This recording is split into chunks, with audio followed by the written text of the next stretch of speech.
औज़ुबिल्लाहिमिनश्शैतानिर्रजीम बिस्मिल्लाहिर्रहमानिर्रहीम। हज़ारों करोड़ों दुरूद सलाम हज़ूर सल्लल्लाहु अलैहि वसल्लम और उनकी आल के लिए हज़ारों करोड़ों दुरूद सलाम करबला में शोहदा के लिए जिन्होंने अपनी जानें देकर इस्लाम को बका बख्शी।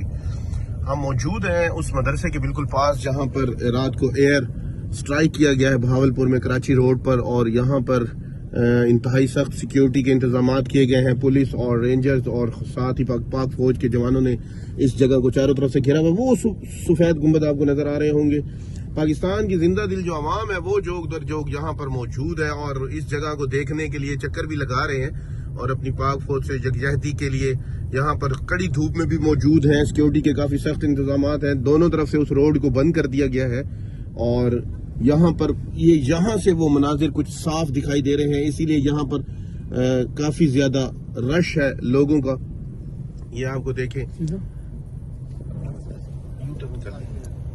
तो पाकिस्तान को रहती दुनिया तक इंशाल्लाह कोई नहीं मिटा सकता। और ये भारत भी सुन ले कि जिंदा दिल कौम है। यहाँ जोग दर जोग देखिए खवातीन भी देखने के लिए आई हुई है और ये इन्होंने तो इंशाल्लाह आखिरी पाकिस्तानी तक आखिरी गोली तक हम मुकाबला करने के लिए पुरअज़म है। इसी तरह हमें सपोर्ट करते रहे। पाकिस्तान जिंदाबाद।